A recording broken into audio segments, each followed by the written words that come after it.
Welcome back, guys, to another episode of Prado 150 out of here.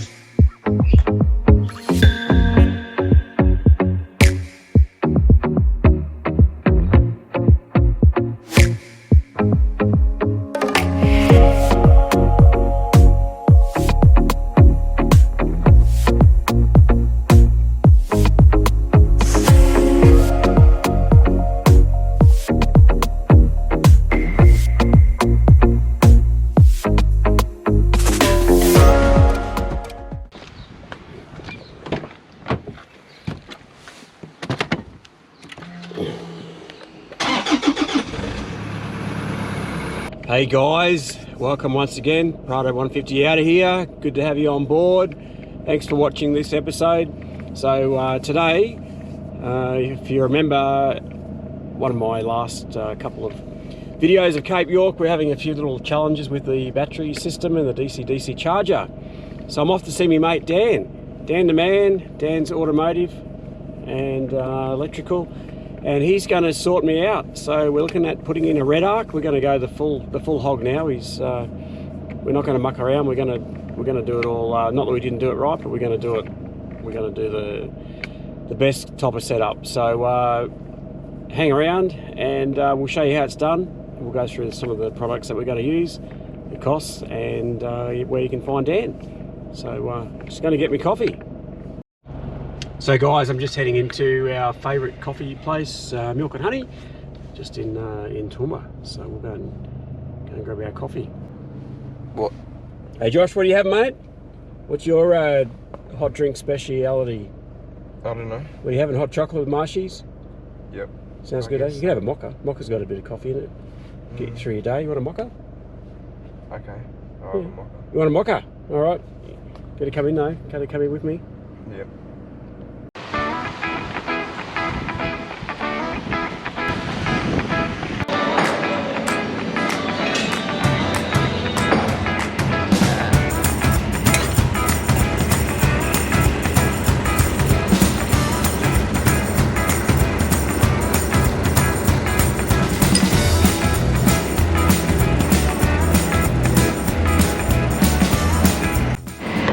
What are you having, Josh? What'd you say you were having? Mocha. Yep. What's that? Coffee and chocolate. Cool.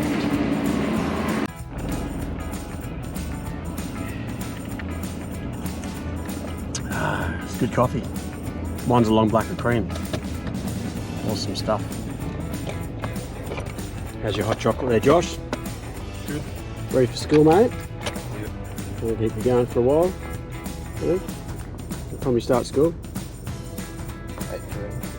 8:30. 8:30. You do not, do you? Yeah. 8 o'clock, I thought. No. He's got to be there by 10 past or something. What did you learn today, mate? I don't know. Yeah. Nothing. Nothing? Yeah. Josh is not sure whether he wants to be a builder or something to do with cars, is that right? Yeah. Or a phone digitalizer. Is that such a job? He spends most of his time on the phone. That's what we go full driving, get him off the phone. Well guys, I've just arrived at Dan's Automotive, mechanical and air conditioning and electrical. Got to get that right. Anyway, we're going to go see what he's got to say about the battery management system that I've currently got and how we're going to improve it. So stick with us and we'll show you what we're going to do.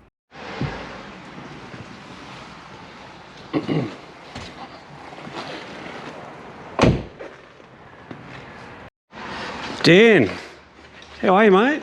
Yeah, good to see you again. Haven't seen you for a while. Yeah, it's been what, couple of months? Yeah. Your workshop's looking good. I see you got a new hoist over there. Yeah, we finally got the second hoist in. It's made life a little bit. Nice. It's only been out a couple of weeks, but Yeah. it's already Awesome. helped. Mate, and I see you got some REDARC stuff here. Look at Yeah, that. well these are your presents. Oh, awesome, mate. As such, I presents can't that- wait to get into that, eh? That's Yeah, great. yeah, so, we got you the 40 amp as you asked Oh, for. nice. So, Yeah. Yeah, this is well, there is another one up from this, but this one's probably as big as you want to go for a single battery, and Yep. yeah, as I was telling you the other week, we'll compare the difference between this and no, that's current awesome. setup, and yeah. Well, mate, I think when I came and had a chat to you after we got back from Cape York, I came and said, we had a few dramas with the current battery setup, and where it was getting a bit hot and it didn't seem to be charging as well. No. Well, I thought maybe it's where the DCDC charger was sitting on top of the fuse, but then you said, well, possibly not, and maybe some other little issues. Where you've got it is not the ideal location, but it's not bad either. But I think it's the way it's kind of set up is the factor there. But, well, what do you reckon, mate? Shall we get into it? I'll run upstairs and grab all the... And I'll ask you a bit later, while we're doing, what you think about REDARC and why we're going to do it and, what we're going to do. So, awesome, mate. And I just want to say, for these guys, so with Dan, the best thing I like about Dan is a good bloke, but probably know about some issues. I've had a few issues with other mechanical places and that, and he runs his own business, don't you? And he's does it all himself. He's got the time. He's not pressured by... I wouldn't say I've got the time, but we make time. but you're not pressured by anyone else to get stuff done. And he does it properly. He doesn't lie. He doesn't mess around. And he tells you how it is. So I really appreciate that. And he's got the time to put in, you haven't got 20 other workers to worry about. I work at my pace, and if a job takes longer than what I want it to, well, that's just the way it is. It gets done properly. And the dealings I've had with you, you've always been upfront, honest. Mix up the truth, I suppose. And so we'll take that off. Get that out of the way.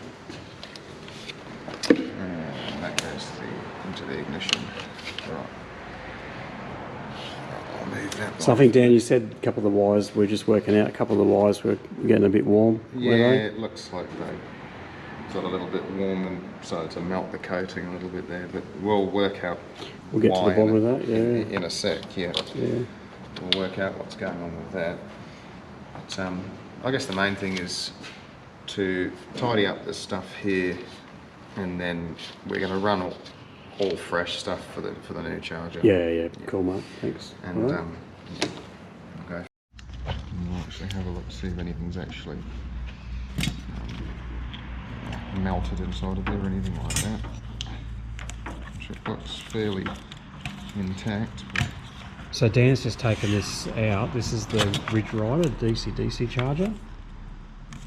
And we're just having a look to see if we can find out why it might have been getting a bit too hot. We're just at Bramble Station. We've got a REDARC DCDC battery charger. It gets rather hot, very hot, even when the solar is running through it. It gets very hot, like at some point you can't even put your hand on the top because it's so hot. But what I'm finding is that throughout the day it actually stops charging the second battery for some reason. I'd be surprised to see what we actually put in with this. So this is a 40 amp charger. But we actually use 60 amp fuses. The reason being is because although it's 40 amp, it will peak at well over 50 at times, and if you run a 40 amp fuse in there and it wants to put a big bulk bit of charge through, high current, it's going to pop a 40 amp fuse. So we actually run 60s on those. Now while we're talking about DC-DC chargers, did you want anything on a run through on that, on why we're going to use REDARC? The benefits of using REDARC? I'm not here to, I'm not a REDARC ambassador. I'm not here to tell everyone that you have to buy REDARC. Fair enough. Or, forget about it. There's other brands I use, but in your situation, we use a vehicle for touring. It goes through a lot of different terrains, weather situations, so on and so forth. Cape York. Water crossings, things like that. And you use it all the time. Like you told me, you have your fridge on all the time. Correct, It's always drawing power. The components that are used inside of these very high quality. They're designed for long-term use, basically. And I'm not going to say they are waterproof. They are very, very, very water resistant. Yeah. I have actually tested these and submerged them, and they still go perfectly fine. Yep. Yeah. So yes, I'm not going to say that they're waterproof, and REDARC don't claim for them to be waterproof, but they can certainly cop a good soaking. Yep.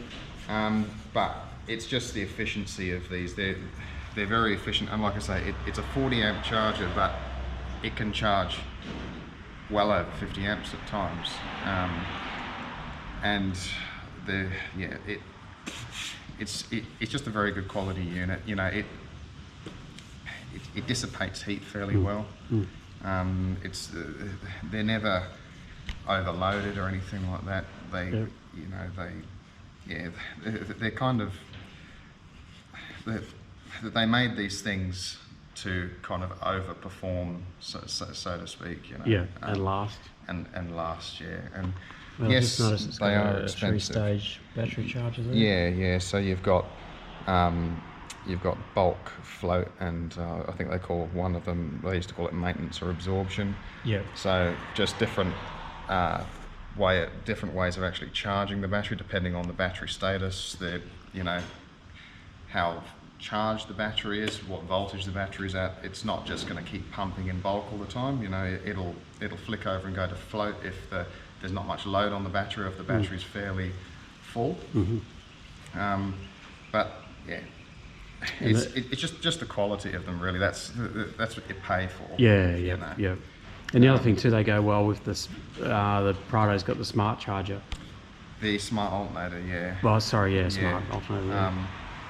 Yeah, I mean, like these are designed to work with various different types of smart alternator, and some work better than others. Yeah. Yep. All right. So guys, we're just trying to find out why possibly this one got really hot, even when it was charging with the solar. So we're just looking at, would you say, the strand count? Yeah, well, you know, wire and cable is not just wire and cable. There's very different quality, you know. Yeah. So, for example, this one, you know, you've got multiple. They're very, very thin strands, and the more strands you have, the better it is for higher current. Yeah. Right. It's very similar to very similar kind of cabling between the two here. So yeah. I don't think necessarily this is the issue. Okay. Yeah. This to me is a big no-no. Having a very, very small. I mean, that's probably not even so that's the close solar. to 50 amp. Yeah. That's for the solar, isn't it? Yeah. It's very undergunned for the solar. I mean, you want to all be the same, right? Like you can see in the REDARC. Yeah. They're all the same. They're all about 100 amp. Yeah. You know. Yeah. I think the main thing is just getting the cabling, you know, the wiring balanced, and earthing is very critical for these. If they are unearthed correctly, they will either underperform, not work at all, or get warm. So. Yeah.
switches never last very long.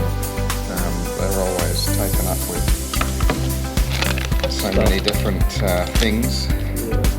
But anyway,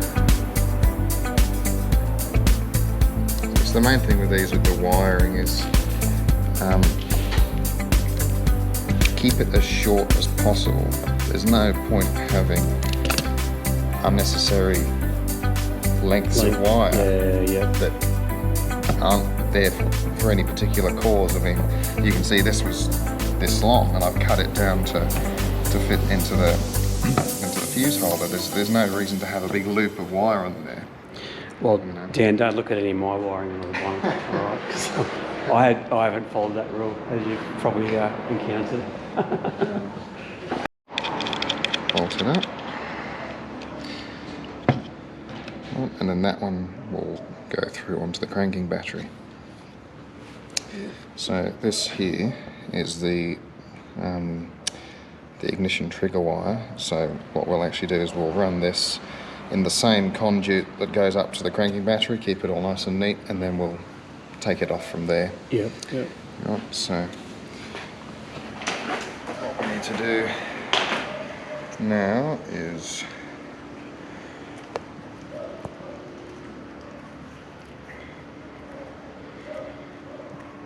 we'll crimp some joiners onto there and then just run some extension wire to go up to the auxiliary and up to the solar panel, and then we'll mount the actual charger in because we're done with this section basically.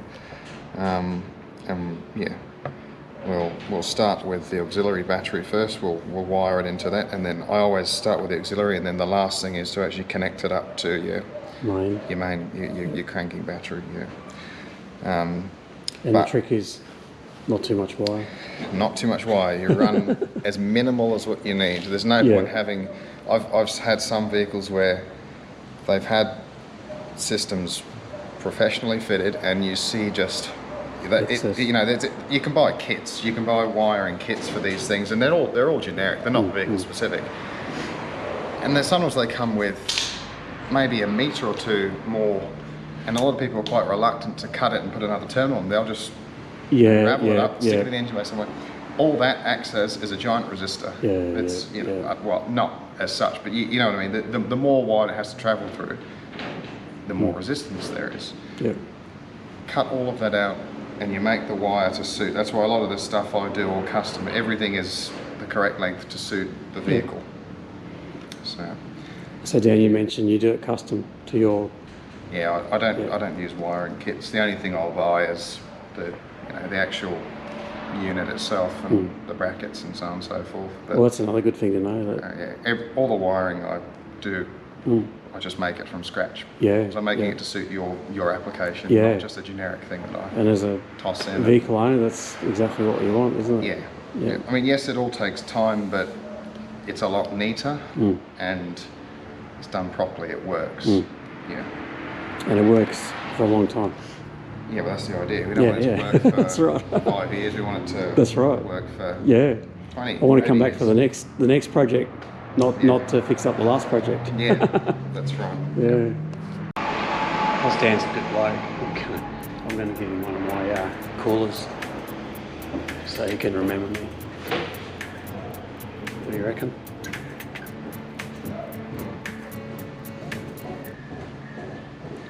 The next lot I make though, I'm going to make it with a bottom on it, so that your beers don't fall out when you've had a few beers. Right, so I actually don't run fuses off of a lot of solar panels. Rightio. Just again because of the fluctuation in output. It's not needed. It's very hard to gauge. It isn't needed, and if anything ever does happen to go wrong, the charger itself will cut, any input basically from the solar.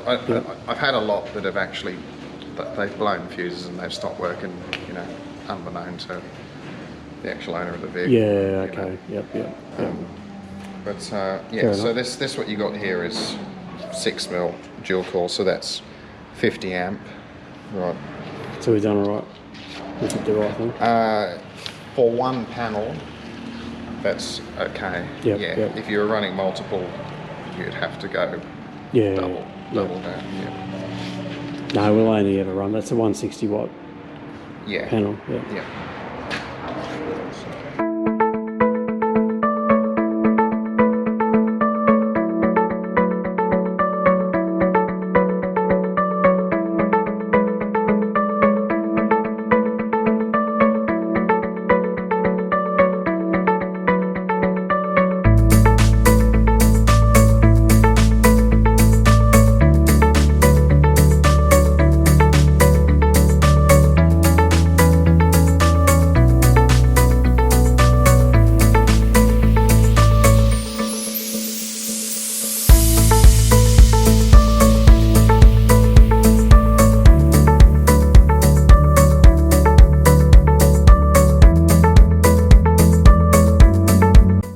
So what's this part you're up to, Dan? This is so kind of get towards the final steps.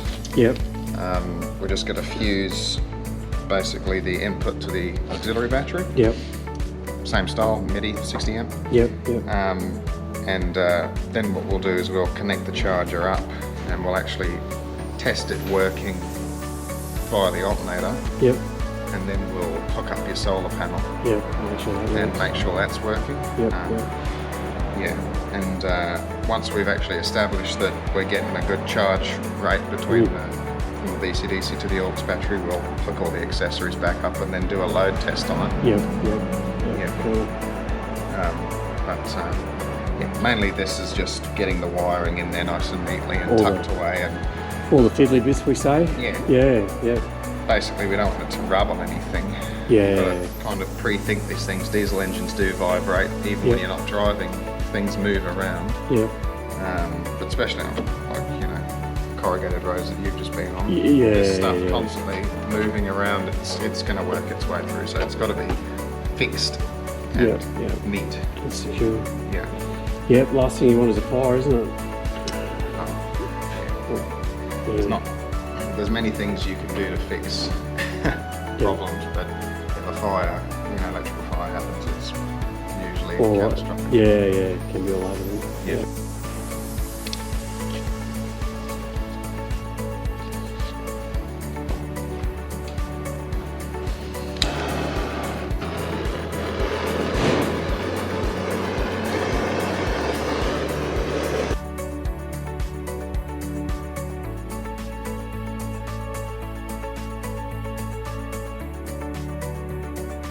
So she looks a bit neater than my job, hey Dan? Hey? It's just getting all the wires kind of tucked away a little bit. Yeah. I mean, sometimes it is hard to, when you've got so much coming off of one battery, it is kind of hard to tuck everything away.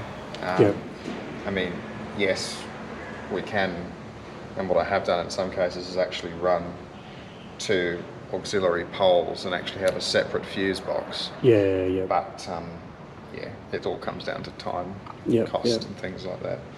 But how this is perfectly fine. I mean, it's all where it should be. Nothing's going to rub through. It's all pretty well fixed in there. And we got this going, so that's a good sign. Yeah, it's just in standby mode at the moment. We'll connect it up in a sec and power it up. Yeah. Excellent, mate. We'll give it a test. Yeah. Right. Okay, we'll connect her up. I was just checking on Dan to make sure he put this back properly. Yeah. Saw him pull it out. It's pulling my car apart. So what are you working over onto the starter battery now, putting it all back together? We're going to connect it up to the cranking battery, and it will probably go through a little cycle again. Okay. No, it's all right. It's happy. It's already gone through its kind of initial startup when we connected it up to the auxiliary battery, so that's fine. What we'll do is we'll go through and put that little ignition wire on. And you're just putting that in the fuse box, eh? Yeah, so there is a there's many ways of doing it, but honestly, on these, the easiest way is there's a little terminal here which powers up on ignition. Yeah. And you can simply just put a little piggyback in there, and it's as easy as that. Yeah. Now, like I was saying to you earlier, it is, with this particular type of alternator, it is not mandatory to run that, and there'll be much debate over this. Yeah. But to ensure that charger charges at all times through all conditions, run that wire, that ignition wire, and it will. If the car is on, the charger is on. Yeah. Not the case for all vehicles, but I found in Toyotas sometimes the voltage will fluctuate, and it can turn that charger off. Best way to get around that, put in the ignition trigger wire. Yeah. Yes, but I say we'll start this up now without that wire on there, and it'll just start charging. But in some cases where it's either extreme high or low temperatures, it won't. And we want both batteries to charge straight away. We don't want to wait 10 to 15 minutes before that one starts going. So I'm just going to put a little terminal in there, and we're just going to slip it in the side of the fuse cover, just inside of the cover and straight into there. And we'll give it a test before we hook anything else up. And of course, when it sees the sunlight, when you connect that part of it up with the solid, so we've disconnected up at the panel at the moment. That's right. Yeah. So we're just going to check that the alternator side of things works, and then we'll hook it up to the solar. And Okay. No worries.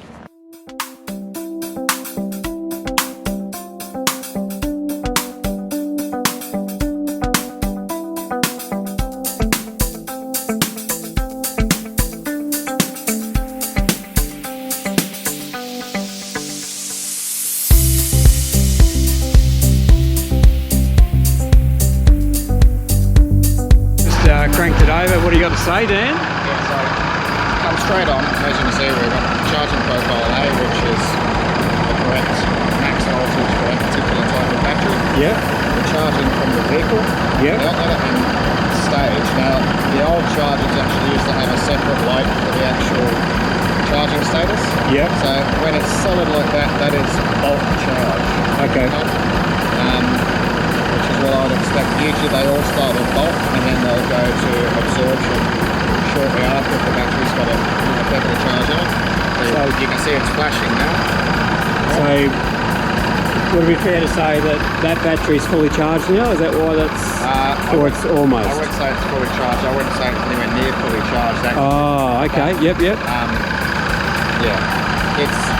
It's obviously got a fair bit in it because it's gone straight to absorption. Whereas, when they stay on bulk for a fair bit of time, it means that your power level is fairly low. Okay. So what are we looking for when we know the battery's fully charged? So it'll go on to float basically, which is actually I think it's actually on to float now. But we've got no load on that other battery at the moment. No. Excellent. Yeah, that's good. So we'll connect your winch and everything back up. And then it was charging from solar earlier on. The old charger, so I dare say we'll connect it up and it'll go straight. If it doesn't, we'll shoot it outside. Alright. But I'm just going to check now the actual output on the auxiliary. Basically from the alternator we're getting 13.7 volts. Now obviously this charger will charge according to the status of this battery, so there we go, we're 12.9, so that's basically on float. Okay. But as soon as you put load on this, the chargers will sense that there is a drop in voltage, and they'll change and probably go back to bulk for a bit more. That's what we want. Excellent, mate. So even though your alternator is charging at it was there 13.6, 13.7, that charger can still put 14.5 volts across into your second battery. Yeah. Yeah, that's the way they're designed. Just like your 240 volt chargers you plug into the wall, you know, they're designed to charge it, you know, it doesn't matter necessarily the input. They'll give the correct output depending on the actual battery. That's working great. Awesome, mate. So there's still residual voltage, you know, going on there, happening in this particular battery. So as you've probably seen, they don't just go from 13.7 volts straight back to whatever its standing voltage was. It will slowly, you know, the actual charge will slowly die away. So this will stay on for probably a few minutes or so, and then it will actually go back to just flashing on its charge profile, which the charger is then turned off. So because you've connected the ignition wire there, it doesn't automatically turn it off. Well, so that ignition wire is purely to basically get it started, turn that charger on to get it started. That's all it does. But excellent, mate. It'll now work out. If anyone's wondering what this is doing, don't worry. It's the winch. That's for the winch. It's for the winch. We're about to connect it up. So it's look at that. Working on the solar. It's on float. So, but because of the kind of the variable output that the solar panel gives, the charger can only work with what it's got. What it's got. So we're obviously inside with skylight, so it's Once you get this thing out in the sun, you know, it'll absolutely crank the charge into it. See what this is. It's pretty good, and you got the fridge on now as well. I've just turned that on. So you go on to bulk. So it's obviously sensed the load that the fridge is drawing. Taken out, It's gone to bulk. So Dan, you're almost finished, mate. You've done a fantastic job. Just put it all back together, and don't forget my other little thing. Got to have a voltmeter inside. A couple of extra USBs in there. So, what do you reckon, mate? Overall, it's exactly as I expected. It's going to do its job. We've tested it all, and we know that we're definitely getting a good charge rate to the auxiliary battery. And we just got it running on the solar at the moment, so it's doing all the right things, isn't it? So it's the solar's just gone into bulk now. So you got any advice for me? So when you saw the setup before, with the other brand, I probably tried to save some money by doing it that way. But what are your thoughts on that from what you saw before to now what you're seeing? I mean straight away when I look at it from a non-mechanical point of view, it's so much cleaner. Where's all the wires gone, mate? We're just the main thing is to have everything balanced. There's no point having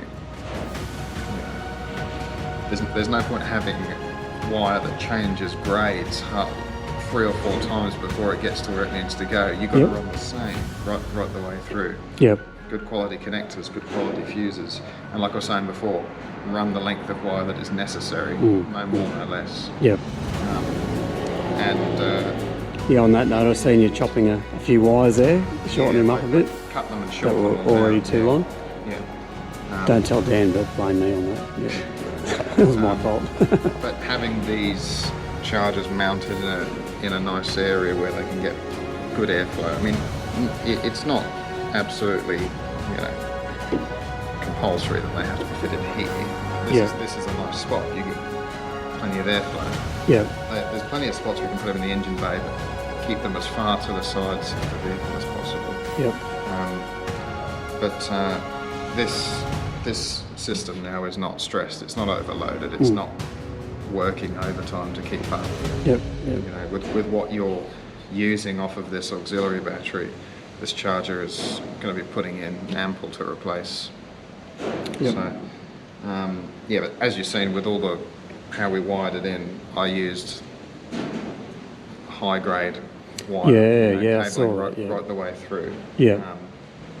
And made sure everything was evenly matched, which was the main thing. And like I said, always grounding these chargers to chassis, never to the negative battery terminal.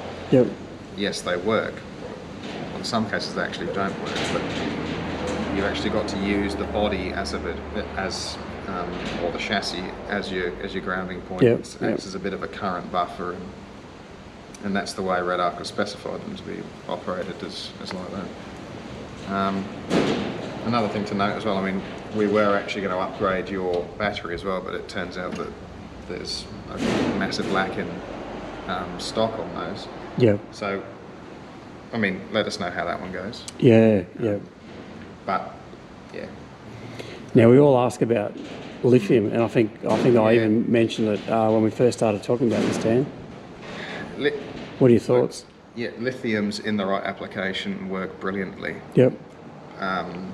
But they are incredibly expensive in comparison. I mean, this charger here will charge a lithium battery. Oh, okay. You actually don't have to change your charger. These particular REDARC chargers will work with lithium. Excellent, But lithium batteries, you can't run them in the engine bay.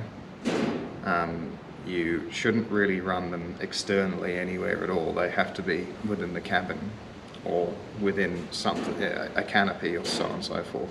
And yes, they come in lots of various shapes and sizes. You can sneak them in here and there, but there are problems that a lot of people have had with decharging them. If you decharge them too far, they're incredibly difficult to get them to recharge again. And there's certain procedures you have to go through to actually get them to recharge. Now, a good quality one will have basically a voltage cutter for an alarm or something, some way of actually stopping you from draining it. So some people say with lithium, you can discharge it down to about 20%, and like with and this is only information that I've heard.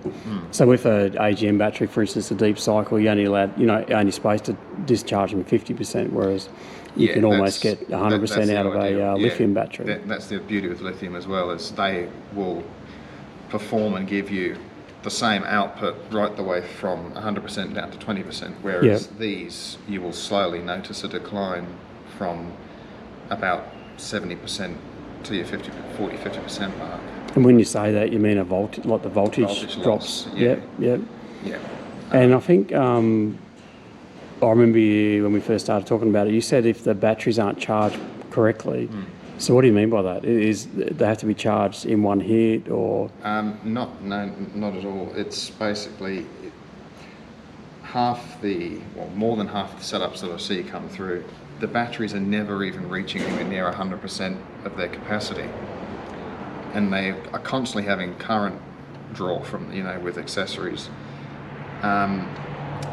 They need to be kept kind of fairly close to 90+% as possible, and it all comes down to an inefficient charging system, really.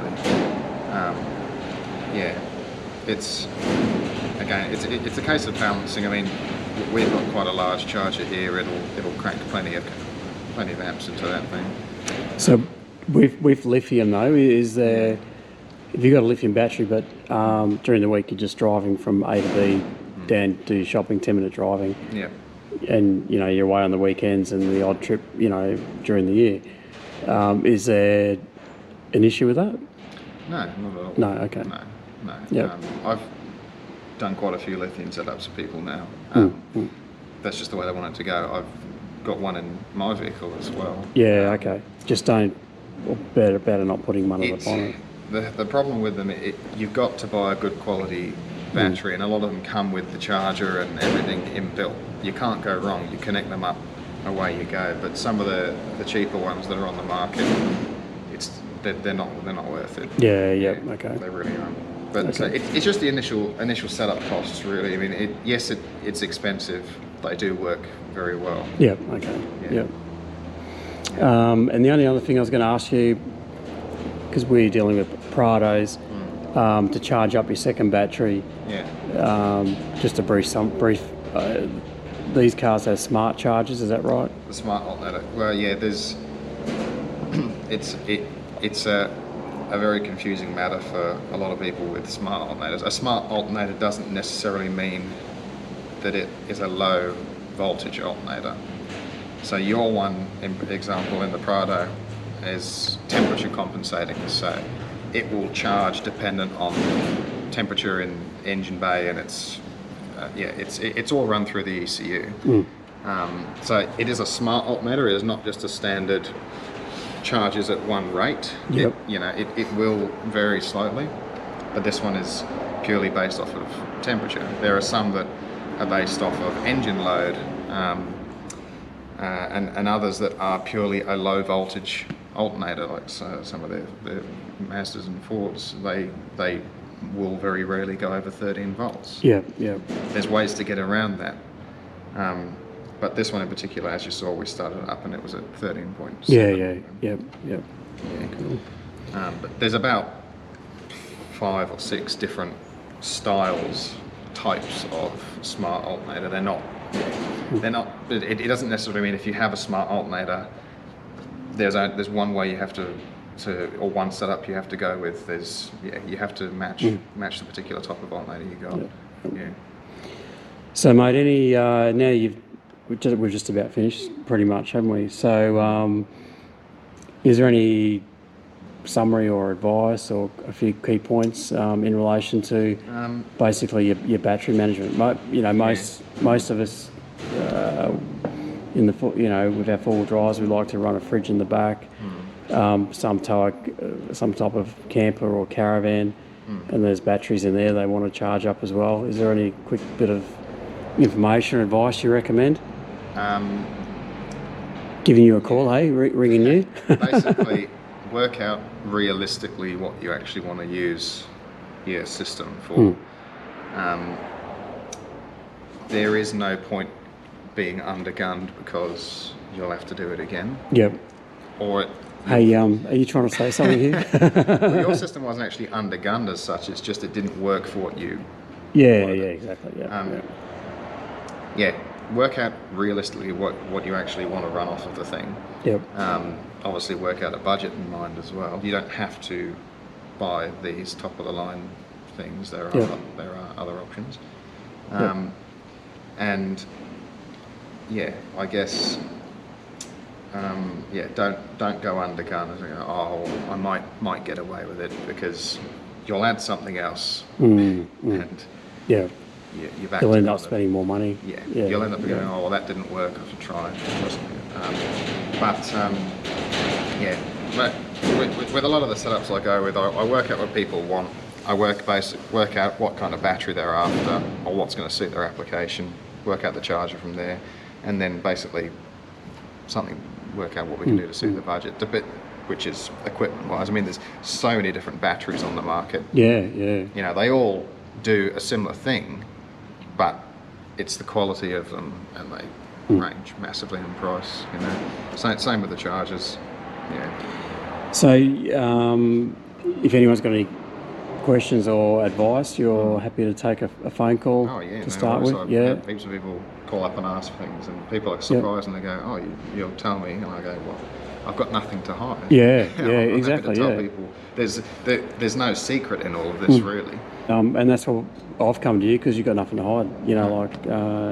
And just one more thing, just a bit about yourself. You've been in the industry for how long? 15 years. Yeah. Don't buy stuff off the net. I know people will hate me for saying that, but I've seen